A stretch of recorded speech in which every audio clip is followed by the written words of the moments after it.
உம்மைத்தான் நம்பியிருக்கிறோ,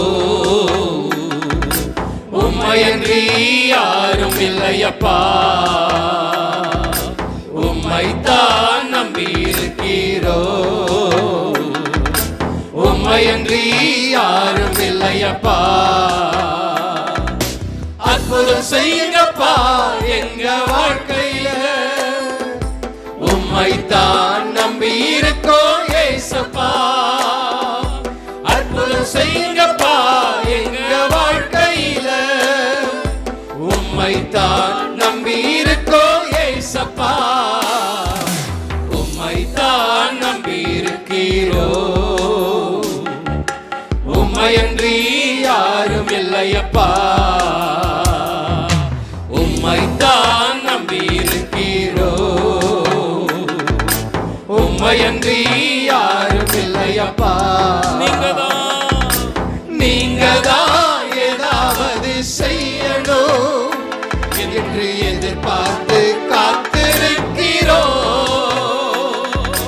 நீங்கதான் ஏதாவது செய்யணும் என்று எதிர்பார்த்து காத்திருக்கிறோ. நீ சொன்ன வார்த்தையை பிடித்துக் கொண்டு, நீ சொன்ன வார்த்தையை பிடித்துக் கொண்டு உங்க முகத்தையே நோக்கி இருக்கிறோ, உங்க முகத்தையே நோக்கி இருக்கிறோ. அற்புதம் செய்யுங்கப்பா எங்க வாழ்க்கையில, உம்மைத்தான் நம்பி இருக்கோ ஏசப்பா. அற்புதம் செய்யுங்கப்பா எங்க வாழ்க்கையில, உம்மைத்தான் நம்பி இருக்கோ ஏசப்பா. உம்மைத்தான் நம்பி இருக்கிறோ, உம்மையன்றி யாரும் இல்லையப்பா.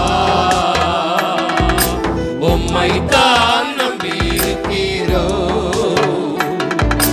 உம்மையன்றி யாரும் இல்லையப்பா. நிந்தையும் அவமானமும் சகித்துக் கொண்டு உம் செட்டை நிழலிலே வந்து நிற்கிறோ. நிந்தையும் அவமானமும் சகித்துக் கொண்டு உம் செட்டை நிழலிலே வந்து நிற்கிறோ.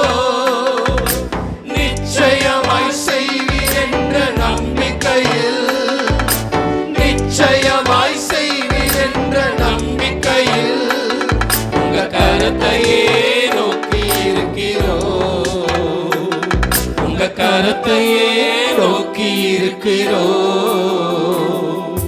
அற்புதம் செய்யுங்கப்பா எங்க வாழ்க்கையில, உம்மைத்தான் நம்பி இருக்கோ ஏசப்பா.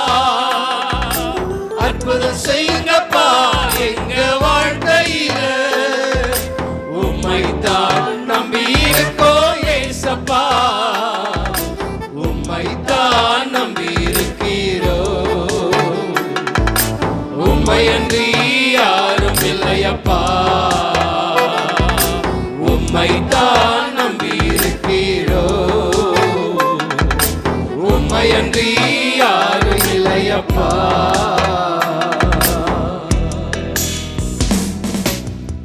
பிதாவாகிய தேவனாலும் கர்த்தராகிய இயேசு கிறிஸ்துவினாலும் கிருபையும் சமாதானமும் உண்டாயிருப்பதாக. ஆமென். இந்த நாளில் என் மனதில் பல நாட்களாக காணப்பட்ட கவலைகள், பாரங்கள், பலவிதமான சிந்தனைகள், இவைகளுக்கு மத்தியிலே ஒரு வசனம் என் மனதில் அடிக்கடியாய் என்னை நடத்தி கொண்டே இருந்தது. அந்த வசனத்தை தான் உங்கள் மத்தியில் வைக்கிறேன். தாவீது எழுதின சங்கீதம். பல சங்கீதங்களில் முக்கியமான ஒரு சங்கீதம் 23ஆம் சங்கீதம். மிகவும் ஆறுதலான, ஆசீர்வாதமான ஒரு சங்கீதம். கர்த்தர் என் மெய்ப்பராய் இருக்கிறார், நான் தாழ்ச்சி அடையேன். இந்த சங்கீதத்தை சின்ன குழந்தைகள் முதற்கொண்டு பெரியவர்கள் வரைக்கும் மனப்பாடமாக சொல்லக்கூடிய ஒரு சங்கீதம். இந்த சங்கீதத்தை தாவீது அரண்மனையிலே சுகமாக, பாதுகாப்பாக உட்கார்ந்து கொண்டு இருக்கும் பொழுது எழுதின ஒரு சங்கீதம் அல்ல. சத்துருக்கள் அவனை துரத்தி கொண்டிருக்கிறார்கள். அவனை பகைக்கிறவர்கள் அவனை வேட்டையாடி கொண்டிருக்கிறார்கள். அவன் தன்னுடைய ஜீவனை காப்பாற்றிக் கொள்ள காடு, வனாந்திரம், கெபி, மலை அங்கும் இங்கும் அலைந்து திரிந்து கொண்டிருக்கும் பொழுது, மரண இருளின் பள்ளத்தாக்குகளுக்கு மத்தியிலே நடக்கும் பொழுது, சத்ருவினால் நெருக்கப்பட்டு பாடுகள், உபத்திரவங்கள் மத்தியிலே கண்ணீரில் இந்த சங்கீதத்தை அவன் எழுதினான். இந்த சங்கீதத்தை முழுவதுமாக இன்றைக்கு நாம் தியானிக்க போகிறதில்லை. இந்த சங்கீதத்தின் 2வது வசனத்திலிருந்து ஒரு பகுதியை மாத்திரம் தியானிக்க போகிறோம். வாசிக்கலாம். 23ஆம் சங்கீதம் 2ஆம் வசனம். அவர் என்னை புல்லுள்ள இடங்களில் மேய்த்து அமர்ந்த தண்ணீர்கள் அண்டையில் என்னை கொண்டு போய் விடுகிறார். இந்த வசனத்தில் உள்ள 2வது பகுதி, அமர்ந்த தண்ணீர்கள் அண்டையில் என்னை கொண்டு போய் விடுகிறார். இந்த பகுதியை மாத்திரம்தான் இன்றைக்கு நாம் தியானிக்க இருக்கிறோம். தாவீது சிறு வயதிலிருந்தே ஆடுகளை மேய்க்கிறவனாக இருந்தான். ஆடுகளை பாதுகாப்பாக எங்கே மேய்ப்பது? திடீரென்று காட்டு மிருகங்கள் வந்துவிடும். ஆடுகளை பட்சிக்கக்கூடிய காட்டு மிருகங்கள் வராத இடமாக பார்த்து புல்லுள்ள இடங்களாக தேர்ந்தெடுத்து அந்த இடத்திற்கு அந்த ஆடுகளை அழைத்து கொண்டு போவான். மேய்ச்சல் மாத்திரம் முக்கியம் அல்ல, ஆடுகளுக்கு தேவையானது தண்ணீர். காடுகளிலே பயங்கரமான காட்டாறு வெள்ளங்கள் ஓடும். அந்த காட்டாறு வெள்ளங்கள் ஓடுகிற பகுதியிலே அந்த ஆடுகளை அவன் அழைத்து செல்ல மாட்டான். அந்த வேகமான ஓடுகிற ஆற்றை பார்க்கும் பொழுது அந்த ஆடுகள் பயந்து பக்கத்தில் போய் தண்ணீர் கூட குடிக்காது. மெதுவாக சலசலவென்று ஓடுகிற அந்த சிற்றோடை, அமைதியாய் ஓடுகிற தண்ணீர் பகுதிக்கு அழைத்து செல்லுவான். அந்த இடத்துல ஆடுகள் சுகமாய் அந்த தண்ணீரை குடித்து இளைப்பார். அவர் என்னை புல்லுள்ள இடங்களில் மேய்த்து அமர்ந்த தண்ணீர்கள் அண்டையில் என்னை கொண்டு போய் விடுகிறார். கர்த்தரை ஒரு நல்ல மேய்ப்பராக, தன்னை ஒரு ஆடாக பாவித்து தாவீது எழுதின சங்கீதம் இந்த சங்கீதம். ஆபத்து, பயங்கரமான சத்ருவின் போராட்டம், மனிதர்களுடைய எதிரடையான சூழ்நிலைகள், இதுக்கு மத்தியிலே நான் பாதுகாப்பாக, பயமில்லாதவனாக காணப்படும்படி கர்த்தர் என்னை அமர்ந்த தண்ணீர்கள் அண்டையில் கொண்டு போய் விடுகிறார். தாவீது சொல்லுகிற அமர்ந்த தண்ணீர் என்பது அந்த மனதை இளைப்பார செய்கிற இடம். கர்த்தருக்கு ஸ்தோத்திரம். இப்பயும் நம்ம சில டூரிஸ்ட் பிளேஸ் எங்கேயாவது போனோம்னா, நல்ல மலைப்பகுதி, நல்ல தண்ணீர் நிறைந்த பகுதி, அங்கே போய்ட்டு அப்படி கொஞ்சம் உட்காந்தோம்னா மனசில் இருக்கிற பாரங்கள் எல்லாம் கொஞ்சம் இறங்கி ஒரு நிம்மதியான ஒரு சூழ்நிலை, கொஞ்சம் ரிலாக்ஸேஷன் அந்த இடத்துல உண்டாகும். தாவீது சொல்லுகிற அமர்ந்த தண்ணீர் என்பது ஒரு நீரோடை அல்ல, தேவனது சமூகம், அவருடைய பிரசன்னம். அந்த பிரசன்னத்தில் என்னை அமர வைத்து என்னுடைய இருதயத்தை சாந்தப்படுத்துகிறார். கவலைகள், பாரங்கள், கலக்கங்கள், பிரச்சனைகள் நிறைந்த சூழ்நிலையிலே என்னுடைய இருதயத்தை கர்த்தர் அமைதிப்படுத்துகிறார். பாதுகாப்பு இல்லாமல் அங்கும் இங்கும் சத்துரு கொண்டு வருகிற பிரச்சனைகளுக்கு மத்தியிலே அலைந்து திரிகிற எனக்கு ஒரு அமர்ந்த இடத்தை எனக்கு ஆண்டவர் நடத்தி செல்லுகிறார். அன்பான சகோதரனை, சகோதரியே, சத்துருவை குறித்து வேதம் சொல்லுகிறது, எவனை விழுங்கலாம் என்று அவன் வகை தேடி சுற்றித் திரிகிறான். காட்டு மிருகங்கள் ஆடுகளை பட்சிக்காதபடி பத்திரமாய் நடத்துகிறான். கர்த்தர் பத்திரமான இடத்திலே நடத்துகிறார். பயப்படுகிற சூழ்நிலைகளிலே நம்முடைய இருதயம் கலங்கும் போது அந்த அமர்ந்த தண்ணீர் அண்டையிலே கொண்டு போய் நம்மை ஆற்றி தேற்றுகிறார். தாவீது ஒரு இடத்துல சொல்லுகிறான், கர்த்தர் ஒருவரை என்னை சுகமாய் தங்க பண்ணுகிறவராக இருக்கிறார். எத்தனை பேர் ஆமேன் சொல்லுகிறீர்கள்? எனக்கு அன்பான சகோதரனை, சகோதரியே, பலவிதமான பிரச்சனைகளினாலே உங்கள் இருதயம் கலங்கி கொண்டிருக்கிறதா? சத்ருவால், மனிதர்களால் ஏற்பட்ட பலவிதமான போராட்டங்கள் அலைந்து திரிந்து கொண்டிருக்கிறீர்களா? பணப்பிரச்சனைகள், குடும்ப பிரச்சனைகள், சரீரத்தில் எழும்புகிற வியாதிகள், வேலை ஸ்தலத்திலே காணப்படுகிறதான பலவிதமான போராட்டங்கள், இப்படி பலவிதமான நம்மை வாழ்க்கையை, நம்முடைய குடும்பத்தை சுற்றிலும் காணப்படுகிற சூழ்நிலைகளுக்கு மத்தியிலே அமைதியை, சமாதானத்தை இழந்து ஒவ்வொரு நாளும் ஒடுக்கப்பட்டு கவலையோடு கூட இருக்கிறீர்களா? பிரியமானவர்களே, நம்முடைய நேரம், நம்முடைய காலம், நம்முடைய பணம் எல்லாம் விரயமாகி கொண்டே இருக்கிறதா? ஒவ்வொரு நாளாக, வாரமாக, மாதமாக. இந்த காலவெளியிலே கர்த்தருடைய நாமத்தினாலே நான் உங்களுக்கு சொல்லுகிறேன், தாவீதை பாதுகாப்பாய் அமர்ந்த தண்ணீரண்டையில் நடத்தினவர் இயேசுவின் நாமத்தினால உங்களுடைய வாழ்க்கையிலும் இருக்கிற கலக்கங்கள், பயங்கள் நீங்கி இருதயத்தில் அமைதியும் சமாதானமும் உண்டாகும்படியான அமர்ந்த தண்ணீர்கள் அண்டையில் உங்களை கொண்டு வந்து நிறுத்துவாராக. கொஞ்சம் கரங்களை உயர்த்தி, ஆண்டவரே, நாங்கள் ஆடுகளாக இந்த சபையிலே வந்து நாங்கள் அமர்ந்து கொண்டிருக்கிறோம். எங்களுக்கு ஒரு நல்ல மேய்ப்பர் நீர் இருக்கிறீர். நானே நல்ல மேய்ப்பன். நல்ல மேய்ப்பன் ஆடுகளுக்காக ஜீவனையும் கொடுப்பான். கொஞ்சம் 2 கரங்களை உயர்த்தி, என் ஆடுகள் என் சத்தத்திற்கு செவி கொடுக்கிறது என்றும் நீர் சொல்லுகிறீர் அப்பா. உம்மை குறித்தும் சொல்லுகிறீர், ஆடுகளை குறித்தும் சொல்லுகிறீர். நல்ல மேய்ப்பனாகி உம்மிடத்தில் நாங்கள் எங்களை தாழ்த்தி அர்ப்பணிக்கிறோம். உம்முடைய சத்தத்திற்கு நாங்கள் கவனமாய் காத்திருக்கிறோம். உம்முடைய சத்தத்திற்கு கீழ்ப்படிய பாதுகாப்பாக, சுகமாக, சமாதானமாக இளைப்பாற எங்களை தொடர்ந்து நடத்துவீராக. சத்தமா ஆமென் சொல்லலாமா? ஏசாயாவின் புஸ்தகம் 25ஆம் அதிகாரம் 4ஆம் வசனம். கொடூரமானவர்களின் சீறல் மதிலை மோதியடிக்கிற பெருவெள்ளத்தை போல் இருக்கையில், நீர் ஏழைக்கு பெலனும் நெருக்கப்படுகிற எளியவனுக்கு திடனும் பெருவெள்ளத்துக்கு தப்பும் அடைக்கலமும் வெயிலுக்கு ஒதுங்கும் நிழலுமானீர். ஏசாயா சொல்லுகிறான், பெரு வெள்ளத்திற்கு தப்புகிற ஒரு அடைக்கலம். பயங்கரமான பிரச்சனைகள் எழும்பி வருகிறது. கொடூரமானவருடைய சீறல் மதிலை மோதி அடிக்கிற வெள்ளத்தை போல எழும்பி வரும்பொழுது ஒரு அடைக்கலமாக, வெயிலுக்கு ஒதுங்குகிற நிழலாக ஆண்டவர் தம்முடைய ஜனத்துக்கு இருக்கிறார். கவனியுங்கள் அருமையானவர்களே, கொடூரமானவருடைய சீறல் மதிலை மோதி அடிக்கிற வெள்ளத்தை போல் இருக்கிறது. மதில் என்பது என்ன? ஒரு வீட்டின் சுற்றுச்சுவர். அந்த வீட்டை பாதுகாக்கிற ஒன்று அந்த மதில். வசனம் சொல்லுகிறது, உன் அலங்கத்திற்குள்ளே சுகமும் உன் அரமனைகளுக்குள்ளே சமாதானமும். அலங்கம் நம்மை பாதுகாக்கிற இடம் மதில் சுவர். ஒவ்வொரு வீட்டுக்கும் மதில் சுவரை கட்டி வைத்திருப்பார்கள். இந்த மதில் சுவர் பாதுகாப்பையும் சுகத்தையும் காட்டுகிறது. ஆனால் கொடூரமானவருடைய சீரல் எப்படி இருக்கிறது? இந்த மதிலை மோதி கீழே தள்ளுகிறது. அப்படி என்றால் தேவனது ஜனங்கள் சுகமாக இருக்கக்கூடாது, சமாதானமாக இருக்கக்கூடாது. அவருடைய இருதயம் கொந்தளிக்கிற கடல் அலைகள் போல ஒரு கொந்தளித்து கொண்டே இருக்க வேண்டும். அவர்கள் மன அமைதியுள்ளவர்களாக இருக்கக்கூடாது. கொடூரமானவருடைய சீரல் எழும்புகிறது. அந்த பாதுகாப்பாக இருக்கிற மதில் சுவரை இடித்து போடுகிறது. கவலைகள், பாரங்கள் இருதயத்தை நிரப்புகிறது. அன்பான சகோதரனை, சகோதரியே, உங்களுடைய இருதயம் எப்படிப்பட்டதாக இருக்கிறது? கடந்த நாட்களிலே ஏற்பட்ட பிரச்சனைகளில் நிம்மதியை இழந்து, சமாதானத்தை இழந்து, உங்களுடைய வீடில், உங்களுடைய படுக்கையில் நீங்கள் கலங்கி கொண்டிருக்கிறீர்களா? சத்துரு எப்படிப்பட்ட ஆட்களை கொண்டு வருகிறான் பாருங்கள். கொடூரமான மனதை உடையவர்கள். சாதாரணமான ஆட்களை நமக்கு விரோதமாக கொண்டு வரல.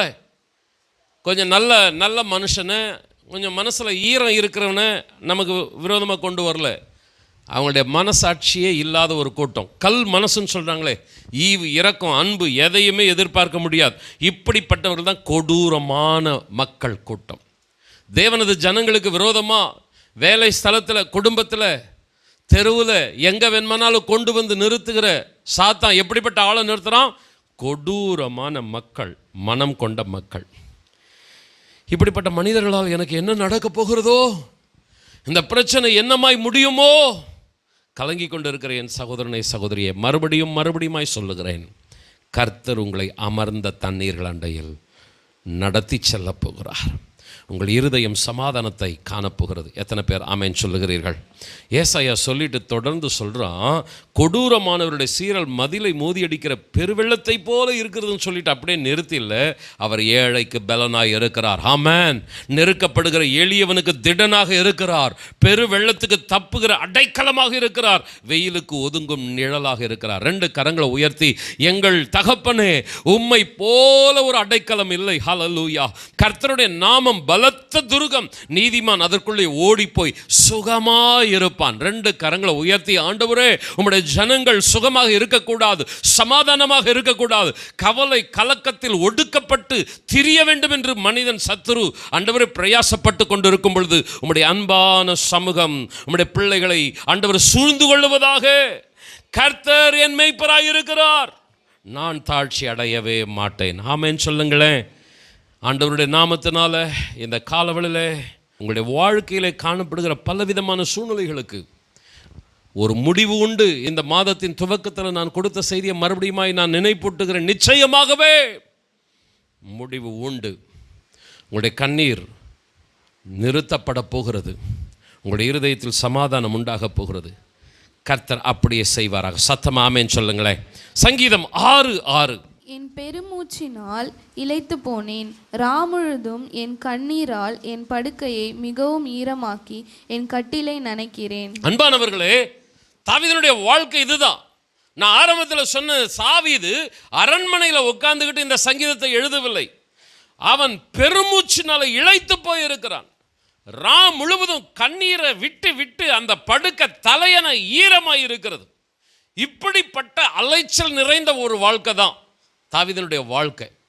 நீண்ட மாதங்கள் இடைவெளியில் நம்முடைய கேரல்ஸில் தேங்க்ஸ் கிவிங் ப்ரேயரில் டிசம்பர் மாதம் போய் சந்தித்த ஒரு குடும்பம். அந்த குடும்பத்தை மறுபடியும் ஒரு 4 நாள் 5 நாட்களுக்கு முன்னாடி போய் சந்தித்தேன். நேரில் பார்த்தே ரொம்ப நாள் ஆச்சு.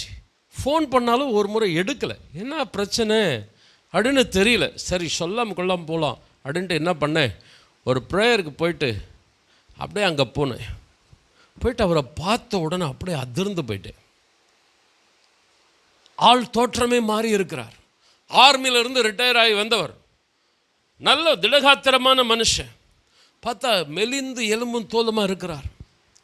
பிரதர் என்னாச்சு, ஏன் இப்படி இருக்கிறீங்க, ஏன் உங்களுடைய வீட்டு பிரச்சனை எனக்கு எதுவுமே சொல்லலை அப்படின்னு உண்மையாகவே ரொம்ப உடைஞ்சு போயிட்டோம். அவரை பார்த்து பேசிகிட்டு இருக்கும்போது அவர் சொன்ன வார்த்தைகள் மிகவும் மனதை வேதனைப்படுத்தின வார்த்தைகள். நான் உடனே கேட்டேன், நைட்டு தூங்காமல் இருக்கிறீங்களா? தூங்கி ரொம்ப நாள் ஆச்சு பாஸ்டர்.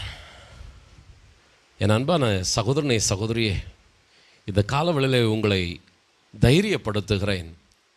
உங்களுடைய கவலைகள் பிரச்சனைகள் பெரிதாக இருக்கலாம். உங்களுக்கு விரோதமாக எழும்பி நிற்கிற மனிதன் சாதாரணமானவனாக இல்லாமல் கொடூரமானவனாக கூட இருக்கலாம். ஆனால் கலங்காதிருங்கள், உங்கள் இருதயத்தில் சமாதானம் உண்டாயிருப்பதாக. ஆண்டவர் உங்களுக்கு அடைக்கலமாக இருக்கிறார், வெயிலுக்கு ஒதுங்கும் நிழலாக இருக்கிறார். இப்படி என் கட்டிலை கண்ணீரால் நினைத்து கொண்டு இருக்கிறேன் என்று சொல்லுகிற தாவீது தான் சொல்லுகிறான், கர்த்தர் என் மெய்ப்பராய் இருக்கிறார், நான் தாழ்ச்சி அடையவே மாட்டேன். அவர் என்னை அமர்ந்த தண்ணீர்கள் அண்டையில் கொண்டு போய் நிறுத்துவார். எத்தனை பேர் ஆமென் சொல்லுகிறீர்கள்? நல்ல மெய்ப்பர் ஆண்டவர். நிச்சயமாகவே ஒரு நாள் உங்களுடைய வாழ்க்கையில், உங்களுடைய குடும்பத்தில், உங்களுடைய பிள்ளைகளுடைய காரியங்களில் சமாதானத்தை நீங்கள் காண்பீர்கள். சத்தமா ஆமென் சொல்லுங்களேன். வெளிப்படுத்தல் 7ஆம் அதிகாரம் 17ஆம் வசனம். சிங்காசனத்தின் மத்தியில் இருக்கிற ஆட்டுக்குட்டி ஆனவரே இவர்களை மேய்த்து இவர்களை ஜீவ தண்ணீருள்ள ஊற்றுகள் அண்டைக்கு நடத்துவார். தேவன் தாமே இவர்களுடைய கண்ணீர் யாவையும் துடைப்பார் என்றான். அன்பானவர்களே, பரலோகத்தில் ஒரு காட்சி. அப்போஸ்தலனாகிய யோவான் ஒரு தரிசனத்தில் பரலோக காட்சியை பார்த்து கொண்டிருக்கிறான். தேவனது ஜனங்கள் பரலோகத்திற்கு கடந்து செல்லும் பொழுது தேவன் அவர்களை கரம் பிடித்து ஜீவ தண்ணீர் உள்ள ஊற்றுகள் அண்டைக்கு நடத்தி செல்லுகிறார். நடத்தி சென்று அவர்களுடைய கண்ணீர் யாவையும் துடைக்கிறார். இந்த காட்சி அந்த பரலோக தரிசனத்தில் அப்போஸ்தலனாகிய யோவான் பார்த்து கொண்டே இருக்கிறான்.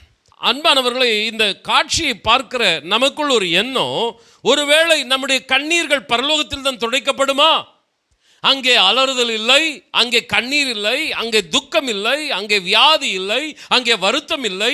ஒருவேளை நம்முடைய எல்லா பிரச்சனைகளுக்கும் நிச்சயமாகவே முடிவு உண்டுன்னு சொன்னாரே, இந்த பரலோகத்துக்கு செல்றது தான் முடிவா? அங்கே மட்டும்தான் நம்முடைய கண்ணீர் துடைக்கப்படுமா என்றால் இல்லை.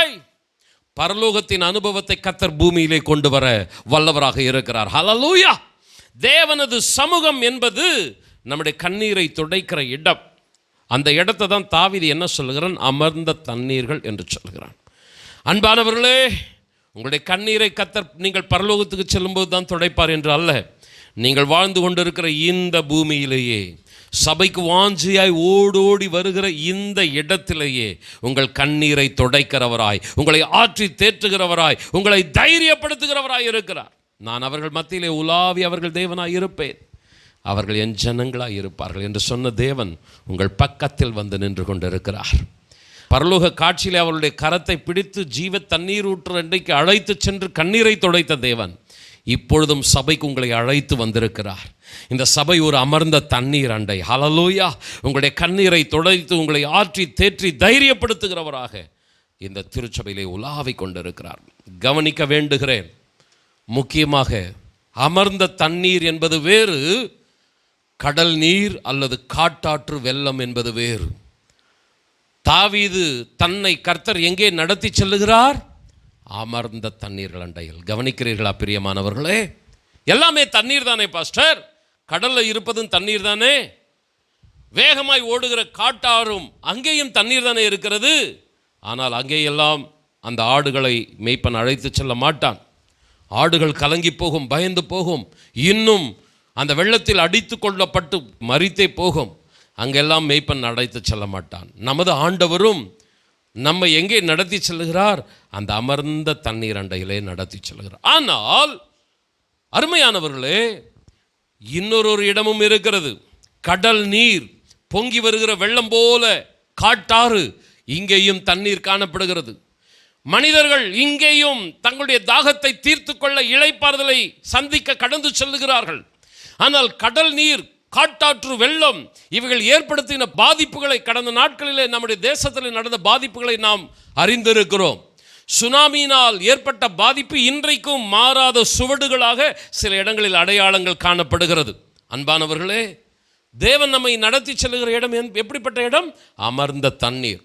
நம்முடைய காயங்களை ஆற்றுகிற இடம், நமக்கு சமாதானத்தை சுகத்தை கொடுக்கிற இடம். ஆனால் கடல் நீர் என்றும் காட்டாறு வெள்ளம் போன்றும் ஒரு இடம் இருக்கிறது. அங்கே மனிதன் தேடிச் செல்லுகிறான், இன்னும் ஆபத்திலே சிக்கிக் கொள்ளுகிறான். இது எதை காட்டுகிறது? அமர்ந்த தண்ணீர் என்பது தேவனது சமூகத்தை காட்டுகிறது. காட்டாறு அல்லது கடல் நீர் போன்ற கொந்தளிக்கிற அலைகள் எதை காட்டுகிறது? மனிதர்கள், உலகம் தருகிற அந்த தண்ணீரை காட்டுகிறது. ஒரு வசனத்தை உங்கள் மத்தியில் வைக்கிறேன். ஏசாயாவின் புஸ்தகம் 8ஆம் அதிகாரம் 6ஆம் 7ஆம் 8ஆம் வசனங்கள். இந்த ஜனம் மெதுவாய் ஓடுகிற சீலோவாவின் தண்ணீர்களை அசட்டை பண்ணி ரேத்சீனையும் ரெமலியாவின் குமாரனையும் சார்ந்து சந்தோஷிக்கிறபடியால், இதோ ஆண்டவர் வல்லமையுள்ள திரளான ஆற்று நீரை போன்ற அசிரியாவின் ராஜாவையும் அவனுடைய சகல ஆடம்பரத்தையும் அவர்கள் மேல் புரள பண்ணுவார். அது அவர்களுடைய ஓடைகள் எல்லாவற்றின் மேலும் போய் அவர்களுடைய எல்லா கரைகள் மேலும் புரண்டு யூதாவுக்குள் புகுந்து பிரவகித்து கடந்து கழுத்து மட்டும் வரும் என்றார். இமானுவேலே, அவன் செட்டைகளின் விரிவு உமது தேசத்தின் விசாலத்தை மூடும். கவனிங்க, இந்த ஜனம் மெதுவாய் ஓடுகிற சீலோவாவின் தண்ணீர்களை அசட்டை பண்ணுகிறது. அப்போ எந்த தண்ணீரை தேடி போகிறது? ரேத்சீன், ரெமலியா என்னும் மக்களை தேடி போகிறது. இந்த ரேத்சீன், ரெமலியா யார் அப்படின்னா அசிரியா ராஜாக்கள், சீரிய ராஜாக்கள்.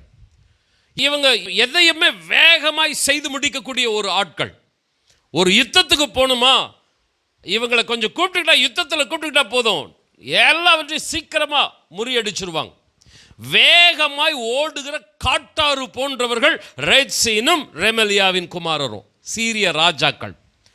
இந்த இஸ்ரவேல் ஜனங்கள் யாரை சார்ந்து கொள்ள வேண்டும் என்றால், அமர்ந்த தண்ணீர்கள் என்று சொல்லப்படுகிற சீலோவாவின் மெதுவாய் ஓடுகிற தண்ணீராய் இருக்கிற தேவ சமூகத்தை சார்ந்து கொள்ள வேண்டும். ஆனால் தேவனது ஜனங்கள் யாரை சார்ந்து கொள்ளுகிறார்கள்? தேவனது சமூகத்தை அசட்டை பண்ணி ரேத்சீனையும் ரெமலியாவையும் சார்ந்து கொள்ளுகிறார்கள். உலகம், மனிதன், இன்றைக்கு ரட்சிக்கப்பட்ட தேவனது பிள்ளைகள் தேவனது சமூகத்தில் வந்து, ஆண்டவரே என்னுடைய ஒரே நம்பிக்கை நீர்தான் ஆண்டவரே, நான் உம்மைத்தான் நம்பி இருக்கிறேனப்பா, எனக்கு அற்புதங்கள் செய்யணும் ஆண்டவரே, உம்மை அல்லாமல் யார் என்ன உயர்த்த முடியும் ஆண்டவரே அப்படின்னு அறிக்கையிட வேண்டியவங்க, பாட வேண்டியவங்க, கர்த்தரை துதிக்க வேண்டியவங்க, மகிமைப்படுத்த வேண்டியவங்க சபைக்கு வரல. மனுஷனை தேடி போயிட்டாங்க, ரெமலியாவையும் ரேத்சீனையும் தேடி போயிட்டாங்க. ஜெபம்ன்றதை காட்டில இங்கே போனோம்னா, சர்ச்சுக்கு போகிற நேரத்தில் இந்த காரியத்தை, இந்த மனுஷனை தேடி போனோம்னா நம்முடைய பிரச்சனை சீக்கிரமாக முடிஞ்சிடும். முட்டிப்பட்டு தேவனுடைய சமூகத்தில், ஆண்டவரே எனக்காக நீர்தான் யுத்தம் செய்கிறவர், இந்த யுத்தம் உங்களுடையதல்ல என்னுடையது, நானே உங்களுக்காக யுத்தம் செய்கிறவர்னு நீர் சொல்லி இருக்கிறீரே, நீர் நீதி நியாயம் செய்கிறவர். எத்தனை பேர் ஆமென் சொல்றீங்க? என்னுடைய காரியங்களை, என்னுடைய ஆண்டவரே வழக்குகளை உம்மிடத்தில் சாட்டி விடுகிறேன். தாவீது சொல்லுகிறான், கர்த்தர் எனக்காக யாவையும் முடிப்பார். தாவீது ரெமலியாவையோ ரேத்சீனையோ தேடி போல, ஒரே முறை தவறு செய்துட்டான். பெலிஸ்தியாவை தேடி போயிட்டான். சவுலுக்கு தப்புறதுக்கு பெலிஸ்திய ராஜாவை தேடி போயிட்டான். ஆனால் அங்கே போனோன்னு தெரிஞ்சுக்கிட்டான், ஐயோ நம்ம தப்பு பண்ணிட்டோம். நம்ம தேட வேண்டியது ஒரே ஒரு இடம் தான், தேவ சமூகம் மாத்திரம்தான். ஹல்லேலூயா. அமர்ந்த தண்ணீர் அண்டையில் நம்ம இருக்கணுமே தவிர வேகமாக பிரச்சனையை தீர்க்கிற இந்த பெலிஸ்திய அதிபதி கிட்ட வரக்கூடாது. பைத்தியக்கார மாதிரி சேஷ்டை பண்ணிவிட்டு அங்கேருந்து ஓடிட்டான். பிரதர் சிஸ்டர், நீங்கள் ஒரு நடிப்பாவது எதையாவது சொல்லியாவது மனுஷங்கிட்ட இருந்து வெளியே வந்து ஆண்டவருடைய பாதத்தில் ஓப்பன் ஆட்டம் இருங்க. நீங்கள் பைத்தியம் போல் நடிச்சுட்டு வரலைன்னா உண்மையாகவே பைத்தியமாக மாறிடுவீங்க அப்புறமா. ஏன்னா மனிதர்கள் நம்மளை அப்படி ஆக்கிடுவாங்க. ரெமலியா, ரெத்சீன் இந்த சீரிய ராஜாக்களை சார்ந்து கொள்ளும்போது என்ன நடக்கிறது? 7ஆம் 8ஆம் வசனத்தில் பாருங்க, திரளான ஆற்று நீரை போன்ற அந்த அசிரிய ராஜாவை, அவனுடைய சகல ஆடம்பரத்தை இஸ்ரவேல் ஜனங்கள் மேலே புரள பண்ணுவார். அது அவருடைய கழுத்து மட்டும் கடந்து வந்து எல்லா கரைகள் போலும் அடித்து கொண்டு போகும். கவனிங்க, பிரைஸ் தி லார்ட். அன்பான சகோதரனை சகோதரியே, தேவனது சமூகத்தில் சபை கூடி வருவதை விட்டுவிட்டு அல்லது ஜெப நேரத்தில் கர்த்தருக்காக காத்திருப்பதை விட்டுவிட்டு எந்த மனுஷனை நீங்கள் நம்பி போகிறீங்களோ, இந்த மனுஷன் தான் எனக்கு போதும், இவன் எனக்காக எல்லாத்தையும் செஞ்சு முடிச்சிருவான்னு எந்த மனிதனை சார்ந்து கொள்ளுகிறீர்களோ அந்த மனிதனால் நீங்கள் கலங்கி தவிக்கிற காலம் வந்துவிடும். தேவன் ஒருவரே நம்பிக்கைக்கு தகுந்த தேவனாக இருக்கிறார். ஆமென் சொல்லுங்களேன். எந்த மனுஷனையும் 100% நம்மளால் நம்பவே முடியாது. இன்றைக்கு இருக்கிற ஸ்டாண்டர்ட் நாளைக்கு மனிதர்கள் இருக்க மாட்டார்கள். ஆனால் கர்த்தர் சொல்லுகிறார், நான் கர்த்தர், நான் மாறாதவர். ஹல்லேலூயா. மலைகளே விலகினாலும் பர்வதங்களே நிலை பெயர்ந்தாலும் என் கிருபை உன்னை விட்டு விலகாது. என்னுடைய சமாதானத்தின் உடன்படிக்கை உன்னை விட்டு நிலை பெயராது என்று உன்மேல் மனதுருகுகிற கர்த்தர் சொல்லுகிறார். ஆனால் இன்னைக்கு சபையில் இருக்கிற மக்கள் அந்த இஸ்ரவேல் ஜனங்கள் பண்ண தப்பை பண்ணுறாங்க. பண்ணாத பிரதர் சிஸ்டர், ஜபத்தை நம்புற மாதிரி சபையில் உன்னுடைய நேரத்தை செலவிடுறது போல மனுஷனை நம்பிடாத. மனுஷங்கிட்ட மணிக்கணக்காக உக்காண்டிருக்காத. எந்த மனுஷனை நீ நம்பி போறியோ அந்த மனுஷனால் நீ சஞ்சலப்படும் நாள் வந்துவிடும். வேண்டாம், அந்த பாதிப்பு சேதம் வரவே வேண்டாம். கடல் நீர் சுனாமி போல அலைகளை கொண்டு வந்து சேதத்தை ஏற்படுத்திவிடும். காட்டாறு சிக்கிக்கொள்ளுகிற யாவற்றையும் அடித்து கொண்டு இழுத்து கொண்டு சென்றுவிடும். நீ நம்புகிற மனிதன் சில நேரம் சுனாமி போல எழும்பி உன்னை சேதப்படுத்தி விடுவான். உன்னுடைய நன்மைகளை அவன் அடித்து கொண்டு போய் உன்னை வெறுமையாக்கி விட்டு விடுவான். ஆனால் கர்த்தருடைய பாதத்தில் நம்பிக்கையோடு காத்திரு. ஏன் மனுஷன் தேவ சமூகத்தை விட்டுட்டு இங்கே சீரிய ராஜாக்கள் கிட்ட போகிறாங்க? அந்த வசனம் சொல்லுகிறது 6ஆம் வசனத்தில், இந்த ஜனம் சீலோவின் தண்ணீரை ஏன் அசட்டை பண்ணுதுன்னா அந்த தண்ணீர் மெதுவாய் ஓடுகிறது, மெதுவாய் ஓடுகிறது. பிரதர் அண்ட் சிஸ்டர், கர்த்தர் ஒரு சில நேரம் நிதானமாக தான் செயல்படுவார். அவர் நீடிய பொறுமையுள்ளவராக இருக்கிறார். ஹல்லேலூயா. அவர் வேகமெல்லாம் செயல்பட மாட்டார். ஆனால் அவர் செய்யணும்னு நினச்சார்னா அவருடைய நேரத்தில் நேர்த்தியை செய்து முடிப்பார். அவர் அதின் காலத்தில் நேர்த்தியை செய்து முடிக்கிறவர். இஸ்ரவேல் ஜனங்கள் எகிப்து தேசத்தில் அடிமையாக இருந்தாங்க. தேவ ஜனங்கள் முறையிட்டு கொண்டிருந்தாங்க பெருமூச்சு விட்டு. தாவீது பெருமூச்சு விட்டு இளைத்து போனது போல எகிப்து தேசத்தில் இஸ்ரவேல் ஜனங்கள் பெருமூச்சுனால இளைத்து போயிருந்தாங்க. ஆண்டவர், என்றைக்கு எங்களுக்கு விடுதலை வரும், என்றைக்கு எங்களுக்கு விடுதலை வரும்? 400 வருஷம் காத்திருந்தார்கள். ஒரு சில ஜெனரேஷன் கடந்து போனது. மக்கள் முடிவு செய்து விட்டாங்க, சாகிற வரைக்கும் நம்ம இந்த பிரச்சனையில் இருக்க வேண்டியது தான். ஆண்டவர் ஜெபத்தை கேட்குறவர் அல்ல. நம்ம சபைக்கு போகிறோம், அவரை தான் நம்புகிறோம், ஆனால் பிரச்சனை இப்படியே தான் இருக்குது. ஆனால் நாள் ஒன்று வந்தது. ஹல்லேலூயா. எகிப்தின் ராஜா எத்தனை தடுத்தாலும் 10 வாதைகளை அவன் மீது அனுப்பி இஸ்ரவேல் ஜனங்களை வெற்றி நடை போட வைத்தவர் நமது கர்த்தர். ஒரு நாள் வரும், நிச்சயமாகவே முடிவு உண்டு. உங்கள் நம்பிக்கை வீண் போகாது. சத்தமா ஆமென் சொல்ல கேட்கிறேன்.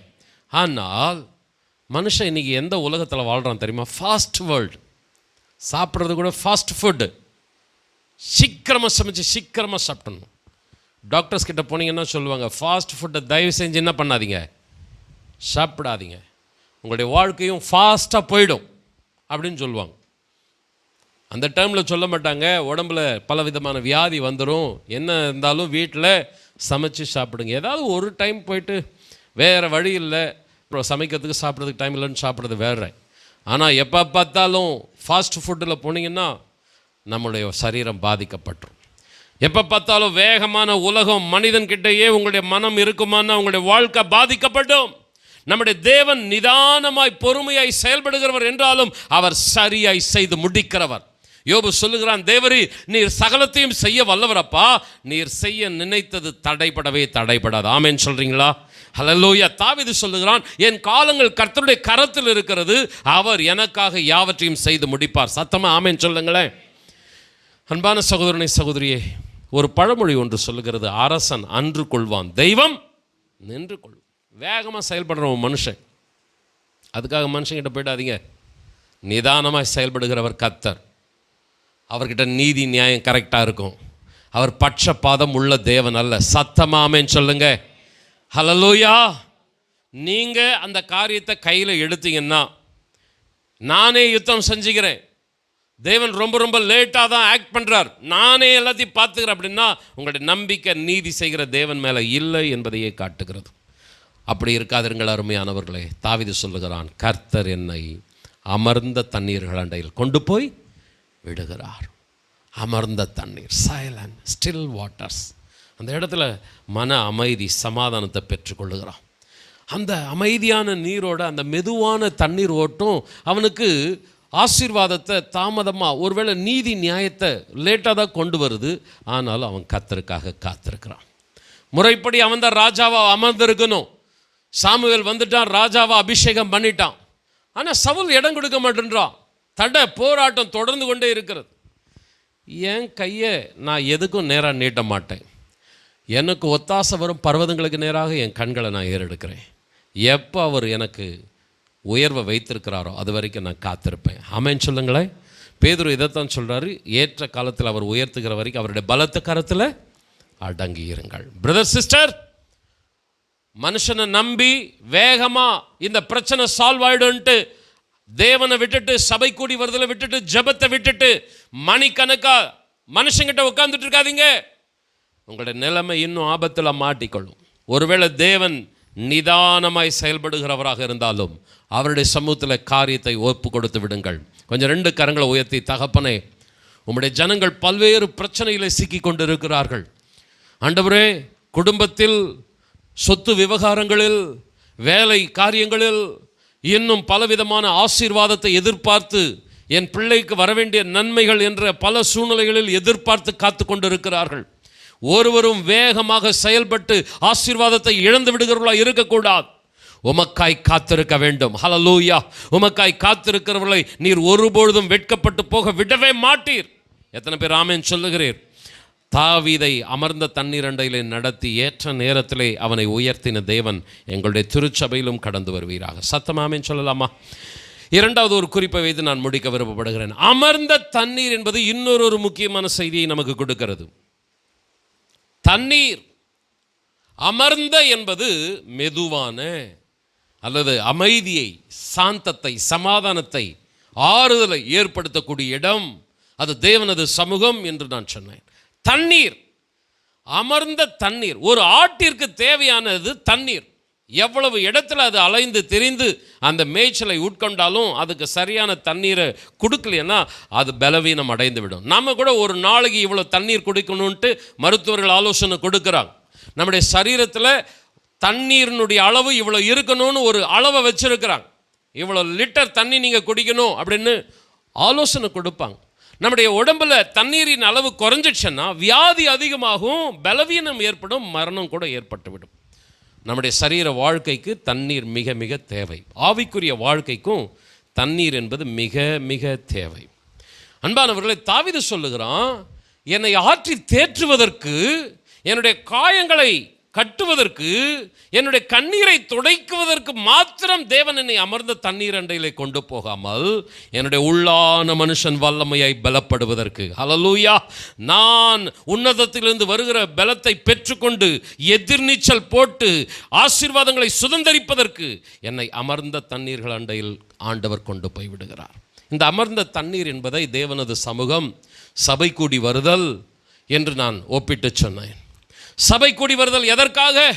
உங்களுடைய கண்ணீரை துடைப்பதற்காக மாத்திரமல்ல, உங்களுடைய காயங்களை ஆற்றுவதற்காக மாத்திரமல்ல, உங்களை தட்டி உற்சாகப்படுத்துவதற்காக மாத்திரமல்ல, உன்னதத்திலிருந்து உங்களுக்கு தேவன் பலனை தந்து, ஹல்லேலூயா, உங்களுடைய உள்ளான மனுஷனை வல்லமையாய் பலப்படுத்தி உங்களை கழுகுகளைப் போல எழும்பி பிரகாசிக்க செய்கிறவர்களாய் மாற்றுவதற்காக. வாசிக்கலாம் ஏசாயாவின் புஸ்தகம் 40 அதிகாரம் 29, 30, 31. சோர்ந்து போகிறவனுக்கு அவர் பலன் கொடுத்து சத்துவம் இல்லாதவனுக்கு சத்துவத்தை பெருக பண்ணுகிறார். இளைஞர் இளைப்படைந்து சோர்ந்து போவார்கள், வாலிபரும் இடறி விழுவார்கள். கர்த்தருக்கு காத்திருக்கிறவர்களுக்கோ புது பலன் அடைந்து கழுகுகளைப் போல செட்டைகளை அடித்து எழும்புவார்கள். அவர்கள் ஓடினாலும் இளைப்படையார்கள், நடந்தாலும் சோர்ந்து போகார்கள். அன்பானவர்களே, இந்த வேத பகுதி நமக்கு நன்றாக தெரிந்த ஒரு வேத பகுதி. சோர்ந்து போகிறவனுக்கு அவர் பலன் கொடுக்கிறவர், சத்துவம் இல்லாதவனுக்கு சத்துவத்தை பெருக பண்ணுகிறவர். தேவனது சமூகம் உங்களை பலப்படுத்துகிற இடம், உங்களுடைய கண்ணீரை துடைக்கிற இடம் மாத்திரமல்ல, ஆவியிலே பலவீனமானவர்களாக, ஆத்மாவிலே சோர்ந்து போனவர்களாக வந்திருக்கிற உங்களை பலமுள்ளவர்களாக மாற்றுகிற இடம், ஒரு வல்ல கருவிகளாய் உருவாக்குகிற இடம் தேவனது சமூகம், தேவனது திருச்சபை. இன்றைக்கு நிறைய பேர் சபை கூடி வருதலை விட்டுடுறாங்க. சபை எதுக்கு பயன்படுத்துகிறாங்க? ஏதாவது நல்ல காரியம், கல்யாணத்துக்கான போகலாம், மற்ற டைமில் நம்ம வீட்டிலே இருந்துக்கலாம். உங்களுடைய துக்கம், உங்களுடைய கவலை, உங்களுடைய பலவிதமான மன போராட்டங்கள் உங்களை ஒடுக்கும். உங்களுடைய உள்ளான மனுஷன் பலவீனம் அடைவான். நீங்கள் கழுகுகளைப் போல எழுந்து பறக்கிறவர்களாக இல்லாமல் முடங்கி போன ஒரு சப்பானியை போல காணப்படுவீர்கள். இன்னைக்கு பல சபையில் இருக்கிற விசுவாசிங்க சப்பானிங்களாக இருக்கிறாங்க.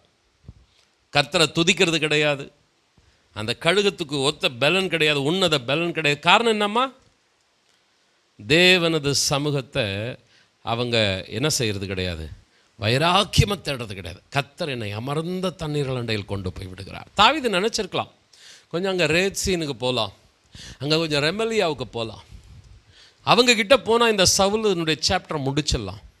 எனக்கு விரோதமாக யார் எழுறாங்களோ இந்த ஆளை பிடிச்சா இந்த ஆளை மடக்கிடலாம். அப்படி தானே நம்ம இன்றைக்கி பிளான் பண்ணுறோம். யாரை கையில் வச்சிங்கன்னா யாரை மட்டம் தட்ட முடியும்னு கரெக்டாக பண்ணுறோம். நீதி நியாயத்தை நம்ம கையில் எடுத்துகிட்ருக்குறோம். இன்றைக்கி சபைக்கு கொடுக்க வேண்டிய முக்கியத்துவத்தை கொடுக்கறது கிடையாது. தேவனுடைய சமூகத்திலேருந்து ஆறுதல் இந்த சபையிலே உண்டு. எத்தனை பேர் ஆமைன்னு சொல்கிறீங்க? நீங்கள் என்கிட்ட எந்த பிரச்சனையும் சொல்லாமல் கூட நீங்கள் ஆராதனைக்கு வந்து பாருங்கள். உங்களுக்கு என்ன பிரச்சனையோடு நீங்கள் வருகிறீர்களோ அதற்கு வேற்ற வார்த்தைகளை கர்த்தர் ஆராதனையில் கொடுப்பார். ஹல்லேலூயா. அது அதிகாலை ஜெபம், அது உபவாச ஜெபம், அது சபை கூடி வர்ற நேரம், எந்த நேரமானா இருக்கட்டும். என்ன பேசுகிறது நான் அல்ல, கர்த்தரை பேசுகிறவர். ஹல்லேலூயா. சபை கூடி வருதல் என்பது உங்களை ஆற்றி தேற்றுகிற இடம், உங்களுடைய கண்ணீரை துடைக்கிற இடம் மாத்திரமல்ல, உங்களுடைய உள்ளான மனுஷனை வலுப்படுத்தி கழுகுகளை போல செட்டைகளை அடித்து உயரே பறக்க செய்கிற இடம். அன்பான சகோதரனை சகோதரி, ஒரு அன்பான வேண்டுகோளை வச்சுட்டு நான் தொடர்ந்து வசனத்துக்குள்ளே போகிறேன். எவ்வளோ பிரச்சனை வேணுமனா இருக்கட்டுமே, வீட்டில் உடம்புல எவ்வளோ வேணுமனா வியாதி இருக்கட்டுமே, ஹாஸ்பிட்டலுக்கு போனால் டாக்டரை பார்க்கறதுக்கு 1 மணி நேரம் வெயிட் பண்ணுறீங்களே, சபையில் வந்து காத்துருங்க, பரவாயில்ல. உங்களுடைய பலவீனம் பலனாய் மாறும். மனிதனால் மாத்திரையினால் கிடைக்காத சுகம் தேவனுடைய வல்லமையினால் உண்டாயிருக்கும். ஆமென் சொல்லுங்க. இன்னைக்கு நிறைய பேர் வீட்டுக்குள்ளேயே முடங்கி கிடக்கிறாங்க. அவங்களுடைய ஆவியை கொஞ்சம் டெஸ்ட் பண்ணி பாருங்க, சோர்ந்து போயிருக்கும். அவங்களுடைய வாயிலிருந்து புறப்படுற வார்த்தையை கவனிச்சு பாருங்க, முறுமுறுப்பு தான் இருக்கும் எப்பொழுது பார்த்தாலும். இதை தான் வசனம் சொல்லுகிறது. இளைஞர் இளைப்படைந்து என்ன செய்வார்கள்? வாலிபர்கள் என்ன ஆவார்கள்? ஏன் இளைஞர்கள் வாலிபர்கள் எதை காட்டுகிறது? அவங்க தன்னை நம்புகிறாங்க, தனக்கு இருக்கிற பலனை நம்புகிறாங்க, உலகத்தை நம்புகிறாங்க, மாம்ச புயத்தை நம்புகிறாங்க. ஆனால் கர்த்தரை நம்பலை. கர்த்தருக்கு காத்திருக்கிறவர்களோ, ரெண்டு கூட்டத்தை இங்க சொல்லப்பட்டிருக்கிறது. ஒன்னு மனுஷனை நம்புறவன், ரெமலியா ரெத்சீனை தேடி ஓடுறவன். ஒன்னு கர்த்தரையே சார்ந்து இருக்கிறவன். தாவீது சொல்றான், எவ்வளவு பிரச்சனை வேணும்னா எழும்பட்டும், கர்த்தர் எனக்கு மேய்ப்பராய் இருக்கிறார். அவர் என்ன அமர்ந்த தண்ணீர் அண்டையில கொண்டு போய் விடுவார். இந்த அமர்ந்த தண்ணீரில் என்னுடைய காயங்கள் ஆறுகிறது. ஆமென் சொல்லுங்களேன். என்னுடைய கண்ணீர்கள் துடைக்கப்படுகிறது. மாத்திரமல்ல, நான் ஆவியிலே பலனை பெற்றுக்கொள்ளுகிறேன். முடங்கி கிடக்கிற ஒரு நபராய் இல்லாமல், பிரச்சனைகளுக்கு மத்தியிலே எதிர்நீச்சல் அடிக்கத்தக்கதாக, வீறு நடை போடத்தக்கதாக பலனுள்ளவனாக நான் மாறுகிறேன். இதுதான் அமர்ந்த தண்ணீர்.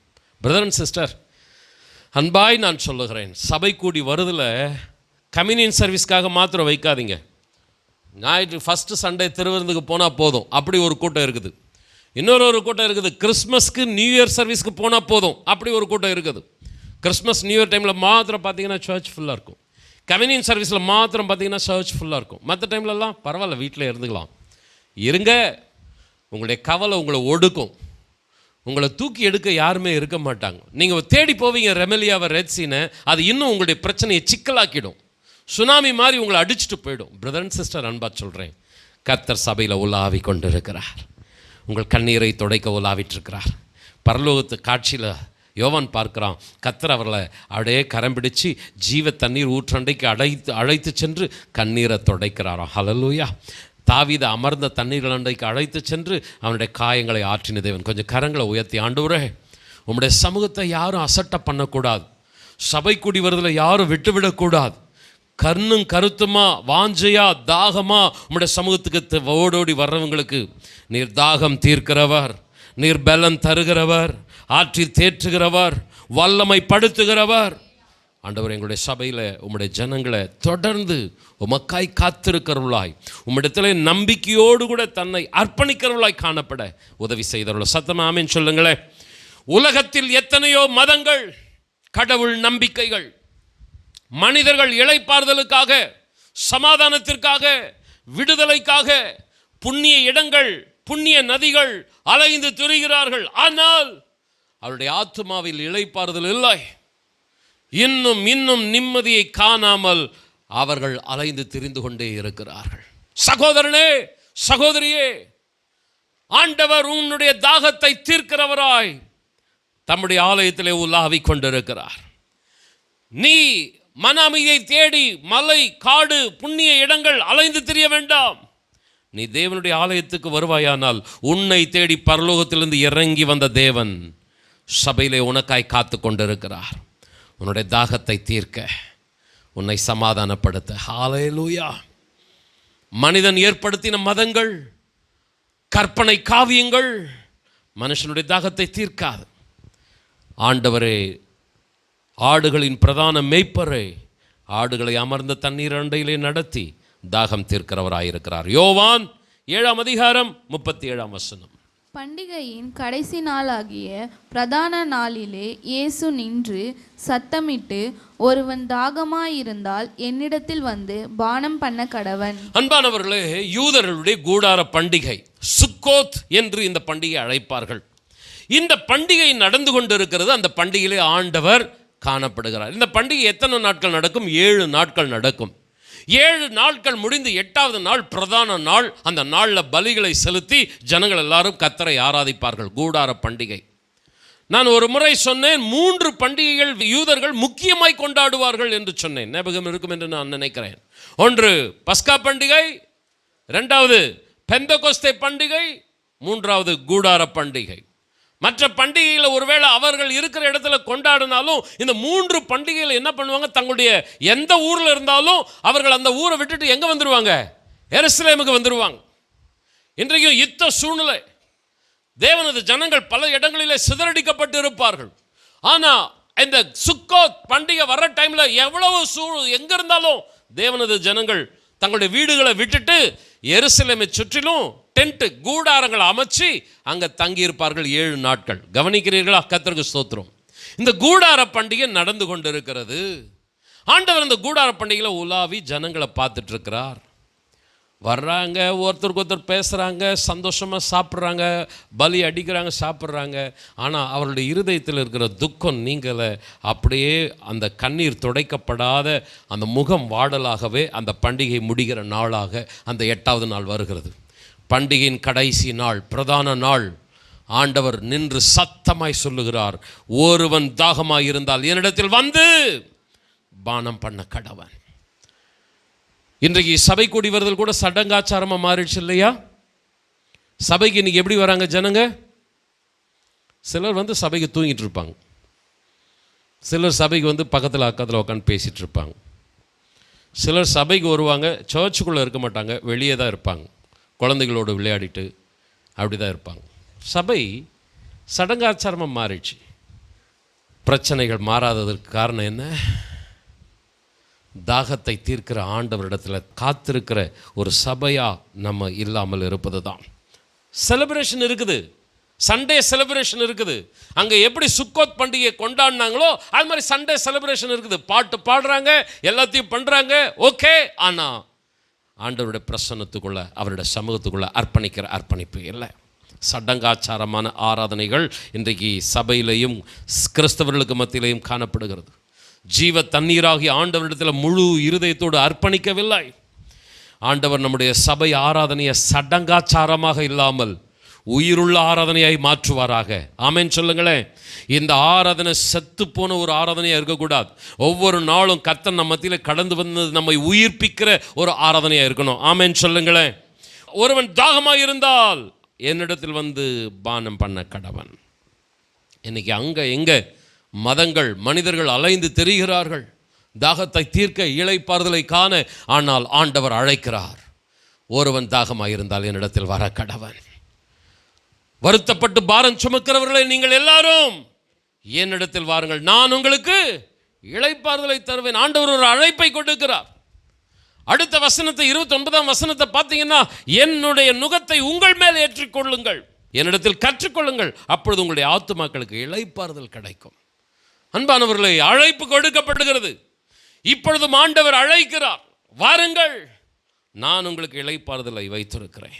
அமர்ந்த தண்ணீர் அண்டையிலே வந்து நீங்கள் சமாதானத்தை பெற்றுக்கொள்ளுங்கள். அன்பான சகோதரனே, சகோதரியே, ஒரு முக்கியமான காரியத்தை வைத்து நான் முடிக்கிறேன். கர்த்தருக்கு ஸ்தோத்திரம். எல்லாத்துக்கும் வசனங்களை எடுத்து உங்களுக்கு சுட்டி காட்ட நேரமில்லை. யோவான் 4ஆம் அதிகாரம். ஒரு சமாரிய பெண் அங்கும் இங்கும் அலைந்து திரிகிறாள். ஒவ்வொரு மனிதனாக தேடி தேடி செல்லுகிறாள். அவளுடைய தாகம் தீரவில்லை. மதங்கள் அவளுடைய தாகத்தை தீர்க்கவில்லை. மனிதர்கள் அவளுடைய பிரச்சனைகளை மாற்றவில்லை. தாகத்தோடே பிரச்சனையோடே தண்ணீர் எடுக்கும்படி கிணற்றண்டை, யாக்கோபு கிணற்றண்டை வந்து நின்று கொண்டிருக்கிறாள். ஆண்டவர் இயேசு பக்கத்தில் வருகிறார். ஒரு உரையாடல் நடக்கிறது. அந்த உரையாடலின் தொடர்ச்சியில் ஆண்டவர் சொல்கிறார், நான் உனக்கு ஜீவ தண்ணீரை தருகிறேன். நான் கொடுக்கும் தண்ணீரை குடிக்கிறவனுக்கு மறுபடியும் தாகம் உண்டாகவே உண்டாகாது. அந்த பெண்ணானவள் மதம் மதம் என்று அலைந்தாள். மனிதன் மனிதன் என்று பின்னாக போனாள். நிம்மதியே இல்லை. இயேசுவை கண்டுபிடித்து விட்டாள். ஆண்டவரை கண்டுபிடித்து விட்டு பின்பு அந்த சமாரிய பெண் வேறு எந்த இடத்திற்கும் தாகத்திற்கு அலையவே இல்லை. சபைக்கும் நம்மை அழைத்து வந்திருக்கிறார். எத்தனை பேர் ஆமென் சொல்லுகிறீர்கள்? வாலிபர்களோ வயதானவர்களோ, நாம் எல்லாரும் இதற்கு முன்பதாக உலகத்தில் அலைந்து திரிந்து கொண்டிருந்தோம். மனிதர்களை நம்பிக்கொண்டிருந்தோம். மதங்கள் காட்டுகிற சடங்குகளிலே நாம் மூழ்கி கொண்டிருந்தோம். ஆனால் நிம்மதி இல்லை, விடுதலை இல்லை. கர்த்தர் நம்மை அழைத்தார். எத்தனை பேர் ஆண்டவருக்கு நன்றி சொல்கிறீங்க? கரங்களை உயர்த்தி, ஆண்டவரே என்னை தேடி வந்தீரப்பா. சமாரிய பெண்ணை தேடி சென்றது போல என்னை தேடி வந்தீர் ஆண்டவரே. நான் கொடுக்கும் தண்ணீரை நீ குடிப்பாயானால் உனக்கு மறுபடியும் தாகம் உண்டாகாது என்று சொல்லி சபையில் எங்களை நாட்டி வைத்திருக்கிறீர். இன்றைக்கு வரைக்கும் அந்த ஜீவ தண்ணீர் எங்களை திருப்தியாக்கி கொண்டிருக்கிறது. சத்தம் ஆமென் சொல்லுங்களேன். இப்பொழுது ஒரு காரியத்தை நாம் செய்ய வேண்டும். அந்த சமாரிய பெண் என்ன செய்தாள்? குடத்தை அங்கேயே வைத்து விட்டாள். ஊருக்கு திரும்பி சென்றாள்.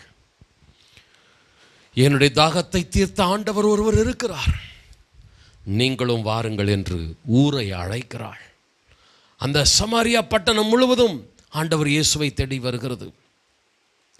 ஆண்டவருடைய மெய்யான ஆசீர்வாதத்தை பெறும்படி ஆவலாய் காத்திருந்த ஜனம் இயேசுவை பார்த்த பின்பு அவர்களும் தாகம் தீர்க்கப்படுகிறார்கள். உலக மனிதன் சொல்லுகிறான், யாம் பெற்ற இன்பம் பெருக இவ்வையகம் என்று.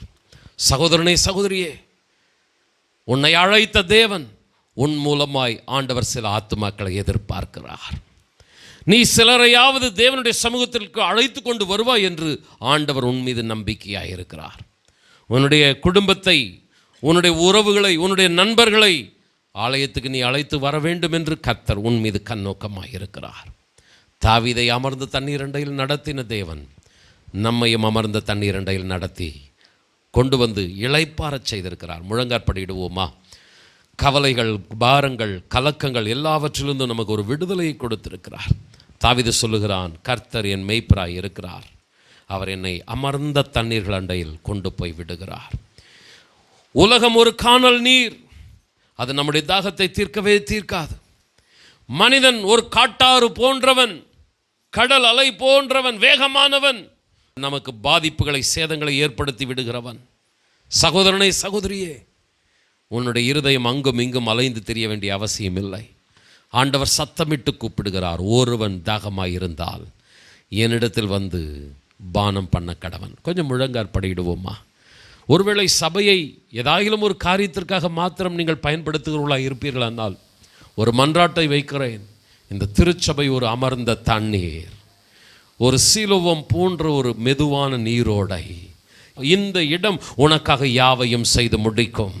உன்னுடைய கண்ணீரை துடைப்பது மாத்திரமல்ல, உனக்கு ஒரு இளைப்பாறுதலை, சமாதானத்தை, அமைதியை தருகிற இடம் மாத்திரமல்ல, உன்னுடைய உள்ளான மனுஷனை வல்லமையாய் பலப்படுத்துகிற இடம், உன்னை கழுகுகளைப் போல எழும்பி பறக்கச் செய்கிற ஒரு இடம். கொஞ்சம் கரங்களை உயர்த்தி கண்களை மூடி, ஆண்டவரே, சபை கூடி வருதலை நான் விட்டுவிடக்கூடாது.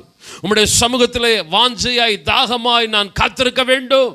மான்கள் நீரோடை வாஞ்சித்து கதறுவது போல என் ஆத்துமா உம்மையே வாஞ்சித்து கதறுகிறது என்று தாவீது சொல்லுகிறானே. 2 கரங்களை உயர்த்தி, ஆண்டவரே, ஒரு மானை போல் உம்முடைய சமூகத்தில் நான் வந்து தாகத்தை தீர்த்து கொள்ள அமர்ந்திருக்கும் பொழுது என்னை தாகத்தோடு நீர் அனுப்பிவிடுகிறவர் அல்ல, என்னுடைய தாகத்தை தீர்க்கிறவர், என்னுடைய காயங்களை ஆற்றுகிறவர், என்னுடைய கண்ணீரை துடைக்கிறவர். ஹல்லேலூயா.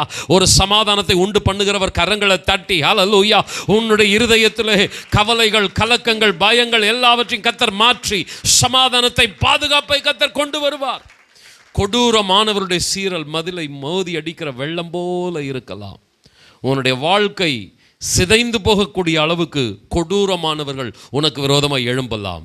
ஆனால் வேதம் சொல்லுகிறது, அவர் ஏழைக்கு பலனாய் இருக்கிறவர், நெருக்கப்படுகிற எளியவனுக்கு திடனாய் இருக்கிறவர். ஹல்லேலூயா. ஓ, பெருவெள்ளத்துக்கு தப்பும் அடைக்கலமாக, வெயிலுக்கு ஒதுங்கும் நிழலாக இருக்கிறவர். 2 கரங்களை உயர்த்தி, ஆண்டவரே, அந்த அமர்ந்த தண்ணீர் அண்டையில் வந்த தாவீது அமைதியான, சமாதானமான ஒரு இளைப்பாறுதலை பெற்றுக்கொண்டான். நாங்கள் உம்முடைய சமூகத்தை விட்டு விட்டு மனிதனை தேடி போவோமானால் இன்னும் எங்களுடைய வாழ்க்கையில் சேதங்கள், பாதிப்புகள் அதிகமாகும். எத்தனை பேர் அர்ப்பணிக்கிறீங்க? ஆண்டவரே, ஜெப நேரம், ஆராதனை நேரம், சபை கூடி வருதல், உம்முடைய சமூகத்தை நாங்கள் முக்கியமாய், வாஞ்சையாய், தாகமாய் நாங்கள் கூடி வருவோம். ஒருவேளை உம்முடைய சமூகத்திலே வருவதினாலே எங்களுடைய காரியங்கள் மெதுவாக தீர்க்கப்படலாம், எங்களுக்கு உடனடியான ஒரு தீர்வு எட்டப்படாமல் இருக்கலாம். அதற்காக நாங்கள் ஆண்டவரே சீரிய ராஜாக்களை தேடி போக மாட்டோம், உமக்காக காத்திருப்போம். கரங்களை உயர்த்தி எத்தனை பேர் சொல்றீங்க, கர்த்தருக்கு காத்திருக்கிறவர்களோ புது பலன் அடைவார்கள், கழுகுகளைப் போல செட்டைகளை அடித்து உயர எழும்புவார்கள், நிச்சயமாகவே முடிவு உண்டு. என்னுடைய நம்பிக்கை வீண் போகவே போகாது. இன்றைக்கு முடங்கி கிடக்கிற என்னுடைய குடும்பம், இன்றைக்கு தடுமாறி இருக்கிற என்னுடைய திருச்சபை கழுகுகளைப் போல செட்டைகளை அடித்து உயர எழும்பும். ஆண்டவரே, உம்முடைய சமூகத்தில் எங்களை தாழ்த்தி அர்ப்பணிக்கிறோம். ஆடுகளின் பிரதான மேய்ப்பரே, நல்ல மேய்ச்சலில் நடத்துகிறவரே, அமர்ந்த தண்ணீர்கள் கொண்டு போய் ஆறுதல் படுத்துகிறவரே, அமைதிப்படுத்துகிறவரே, எங்களை தாழ்த்தி அர்ப்பணிக்கிறோம். ஆண்டவரே, உலகமோ மனிதனோ ஆண்டவரே எங்களுக்கு இந்த நிலையான நிம்மதியான வாழ்வை தர முடியாது. கரங்களை உயர்த்தி எத்தனை பேர் சொல்றீங்க, ஆண்டவரே, நீர் மாத்திரம் தான் ஆண்டவரே, உம்மை விட்டு எங்கே போவோம்? ஆண்டவரே, சீஷர்கள் சொல்லுகிறார்கள், யாரிடத்தில் போவோம்? நித்திய ஜீவ வசனம் உம்மிடத்தில் தானே உண்டு. சபையை விட்டு ஆண்டவரே உம்மை விட்டு நாங்க எங்க போவோம்? எங்களுக்கு நாங்களே குழி வெட்டி கொள்ளுகிற இடம் உம்மை விட்டு விலகுவது. ஜீவ தண்ணீர் உள்ள ஆண்டவரே உம்மை விட்டுட்டு வெடிப்புள்ள தொட்டிகளாகிய மனுஷனை தேடி போவது எங்களுக்கு நாங்களே வெட்டி கொள்ளுகிற ஒரு படுகொலை. 2 கரங்களை உயர்த்தி ஆண்டவரே நாங்கள் உம்மை தேடி வருகிறோம் அப்பா. ஆட்கொண்ட தெய்வமே உம்முடைய திருப்பாதத்தில் அமருகிறோம் ஆண்டவரே. ஆறுதலையும் அமைதியும் பெறுகிறோம் ஆண்டவரே. கரங்களை தட்டி கர்த்தரை மகிமைப்படுத்துவோமா? ஆமென், ஹல்லேலூயா. நிலையற்ற வாழ்வின் நிம்மதியே, நீங்காத பேரின்பமே,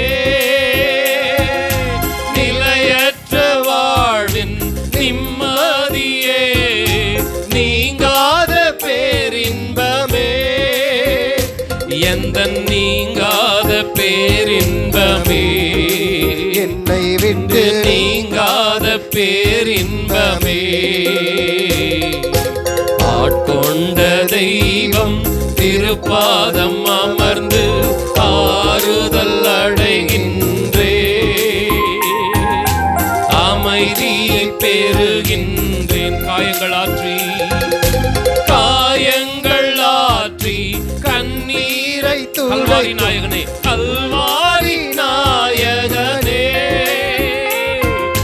காயங்கள் ஆற்றி கண்ணீரை துடைக்கும் கல்வாரி நாயகனே, எங்கள் கல்வாரி நாயகனே, எங்கள் கல்வாரி நாயகனே.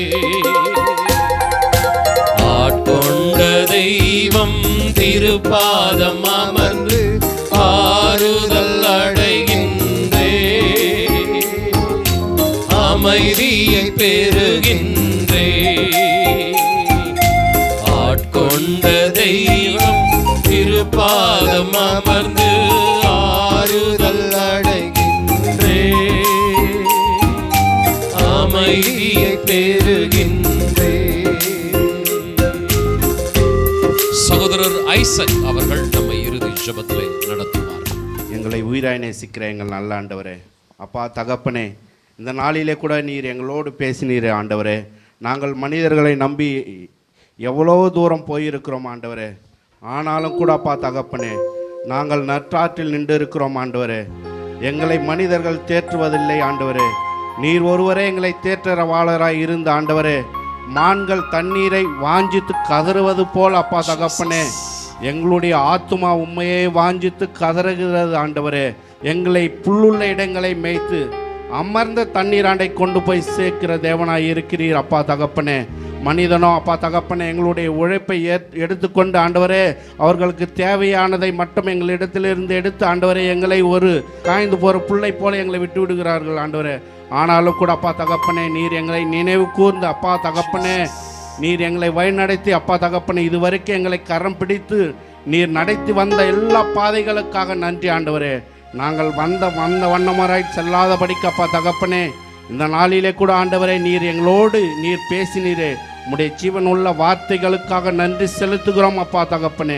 நீர் வந்தவர்களை ஒவ்வொருவரை கூட அப்பா நீர் தேற்றரவாளனாய் இருந்து ஆண்டவரே தேற்றி வழி நடத்துகிற கிருபைகளுக்காக நன்றி செலுத்துகிறோம் ஆண்டவரே.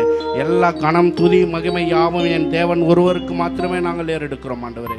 இயேசுவின் நாமத்தினால் எங்கள் ஜெபத்தை ஏறெடுக்கிறோம் நல்ல தகப்பனே. ஆமென். என் ஆத்துமாவே கர்த்தரை ஸ்தோத்திரி, என் முழு உள்ளமே பரிசுத்த நாமத்தை ஸ்தோத்திரி. என் ஆத்துமாவே கர்த்தரை ஸ்தோத்திரி, கர்த்தர் செய்த சகல உபகாரங்களை மறவாதே. ஆமென்.